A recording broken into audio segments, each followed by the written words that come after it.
Bayangkan bro, di tengah desa yang sunyi di tanah Jawa Timur, berdiri para lelaki gagah berpakaian hitam, menatap tajam ke arah barisan gamelan yang siap ditabuk. Suara kendang mulai bergema.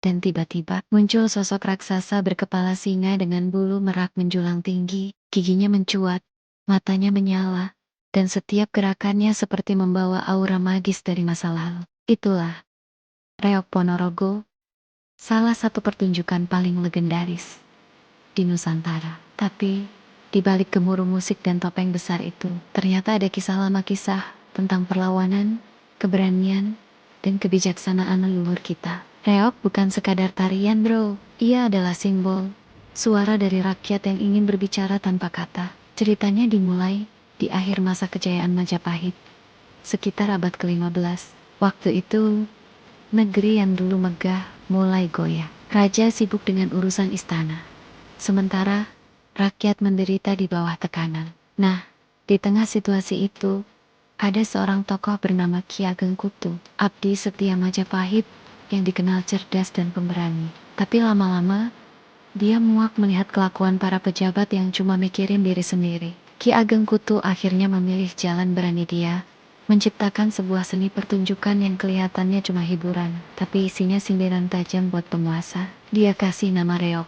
Di balik setiap tokoh dan gerakannya, tersimpan pesan dalam. Tokoh singa barong yang kepalanya besar dan dihiasi bulu merak itu, melambangkan raja yang sombong, haus kekuasaan, dan dikelilingi oleh pejabat yang suka menjilat. Sementara para warok lelaki gagah, berpakaian serba hitam dengan ikat kepala melambangkan rakyat kecil yang kuat, jujur, dan berani melawan ketidakadilan. Yang keren bro, pesan perlawanan itu disampaikan lewat seni, bukan lewat perang. Setiap tarian reok seperti membisikkan keberanian. Musiknya keras, tapi mengandung filosofi. Gendang menggambarkan denyut kehidupan rakyat. Kendangnya memanggil semangat. Dan gong di akhir setiap babak adalah simbol kemenangan atas ketakutan. Reok bukan cuma hiburan, tapi juga ritual spiritual yang dipercaya punya kekuatan mistik. Konon, Ki Ageng Kutu juga mengajarkan disiplin tinggi kepada para warok. Mereka hidup sederhana, pantang berbuat curang, dan harus menguasai hawa nafsu. Kekuatan mereka bukan cuma di otot, tapi juga di batin. Itu sebabnya seorang warok dipercaya bisa melakukan hal-hal luar biasa, kayak ngangkat topeng singa barong seberat lebih dari 50 kg cuma pakai gigi. Bukan karena kekuatan semata, tapi karena keseimbangan jiwa dan tubuh. Dari Ponorogo, seni reok menyebar ke berbagai daerah, bahkan sampai jadi ikon kebanggaan Jawa Timur. Tapi bro, yang harus diingat, semua itu bermula dari satu hal sederhana, keberanian untuk bicara lewat seni. Reok lahir dari hati seorang rakyat yang muak melihat ketidakadilan, tapi memilih cara elegan untuk melawan. Dan sampai hari ini, setiap kali pertunjukan reok digelar, roh perjuangan itu seolah bangkit kembali di udara. Jadi, kalau lo lihat reok tampil di alun-alun, jangan cuma lihat topeng megahnya. Di balik tiap gerakan itu, ada sejarah, ada filosofi, ada pesan tentang keberanian dan martabat manusia. Karena bagi leluhur kita, seni bukan cuma tontonan, tapi juga tuntunan. Reok Ponorogo jadi bukti kalau budaya bisa lebih tajam dari pedang, lebih kuat dari senjata, dan lebih abadi dari kekuasaan manapun. Bayangan bro, di masa lampau, jauh sebelum kota Ponorogo dikenal dunia, ada seorang raja muda gagah dan karismatik bernama Kelana Sewandana. Dia penguasa kerajaan Bantarangin, negeri yang makmur, rakyatnya sejahtera, dan pasukannya ditakuti banyak kerajaan. Tapi, meski punya kekuasaan besar, hati sang raja tetap kosong. Sampai suatu hari, dia mendengar kabar tentang kecantikan seorang putri dari Kediri, Putri Songgolangit namanya. Cantiknya luar biasa, tapi bukan cuma parasnya yang memikat, melainkan juga kebijaksanaannya. Banyak raja sudah mencoba meminangnya, tapi semuanya ditolak. Rasa penasaran Kelana Sewandana berubah jadi rasa cinta. Ia memutuskan untuk melamar sang putri. Namun, saat utusannya datang ke Kediri, Putri Songgolangit hanya memberi satu syarat yang terdengar mustahil. Aku hanya akan menikah dengan pria yang mampu menghadirkan pertunjukan megah yang belum pernah dilihat oleh dunia. Syarat itu kayak teka-teki, tapi buat raja yang jatuh cinta, tantangan itu bukan halangan. Dengan tekad membara, Kelana Sewandana berangkat mencari inspirasi. Ia ditemani sahabat setianya, Patih Pujangga Anom, seorang panglima cerdas dan tangguh. Dalam perjalanannya, sang raja bertemu seekor singa sakti yang ganas, tapi punya kekuatan luar biasa. Dengan kekuatan spiritualnya, Kelana berhasil menaklukkan singa itu, menjadikannya simbol kekuatan dan penjaga kebesarannya. Singa itulah yang kelak dikenal sebagai Singa Barong, tokoh utama dalam Reog Ponorogo. Seiring perjalanan panjangnya, Kelana mulai membentuk kelompok seni besar yang terdiri dari prajurit tangguh, penari wanita, pemain musik, dan pasukan warok yang punya kesaktian tinggi. Mereka menciptakan pertunjukan spektakuler dengan musik gamelan yang mengguncang, tarian berirama gagah, dan topeng-topeng megah yang mencerminkan kekuatan serta kemegahan kerajaan.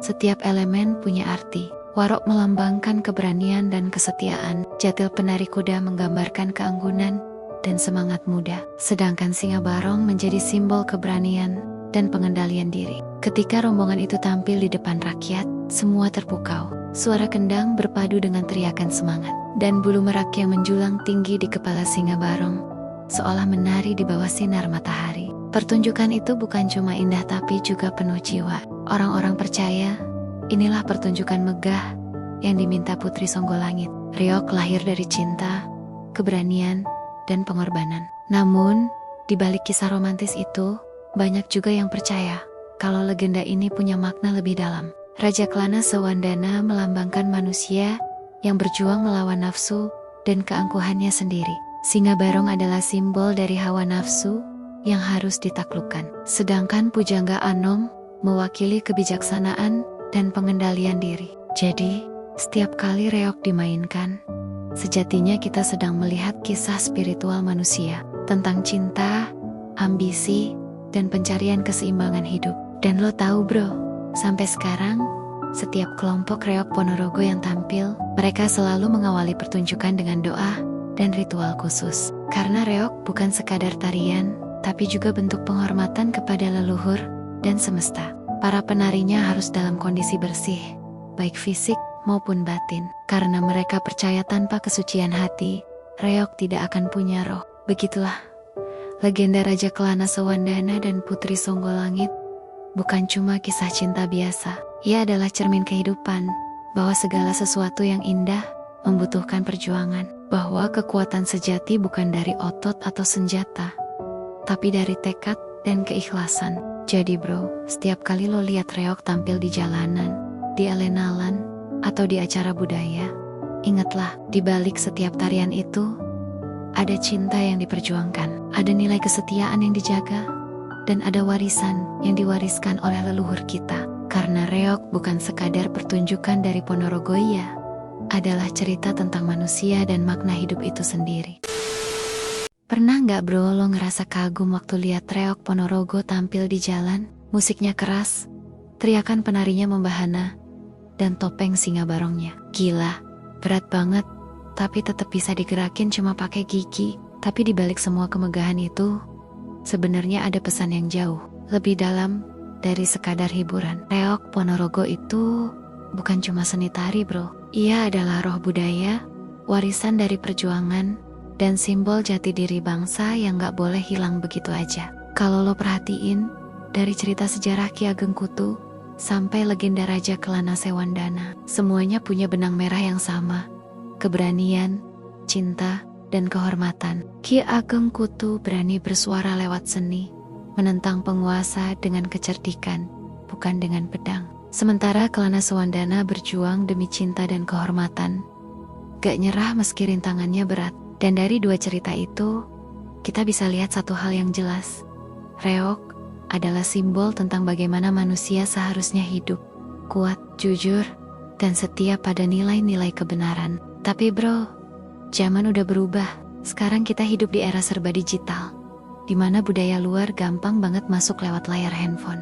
Anak muda lebih kenal K-pop daripada kesenian daerahnya sendiri. Banyak yang cuma tahu reog dari meme dari karnaval, tanpa ngerti makna sebenarnya. Padahal di balik setiap topeng, setiap gerakan warok, dan setiap dentuman kendang itu, ada perjuangan ribuan tahun buat mempertahankan identitas bangsa. Generasi muda hari ini harus sadar bro, budaya kayak reok Ponorogo itu bukan barang kuno yang usang dimakan waktu. Justru sebaliknya, reok itu api semangat yang harus terus dijaga biar gak padam. Karena kalau kita lupa sama budaya sendiri, itu sama aja kayak pohon yang kehilangan akar. Gak peduli seberapa tinggi lo tumbuh, lo bakal tumbang kalau gak punya dasar. Lo tahu kan, bro, setiap kali para warok tampil, mereka bukan cuma menari, tapi sedang nguri-uri kabudian, istilah Jawa, buat melestarikan warisan leluhur. Mereka latihan berbulan-bulan, bahkan bertahun-tahun, cuma buat mempertahankan kesenian ini tetap hidup. Dan hebatnya lagi,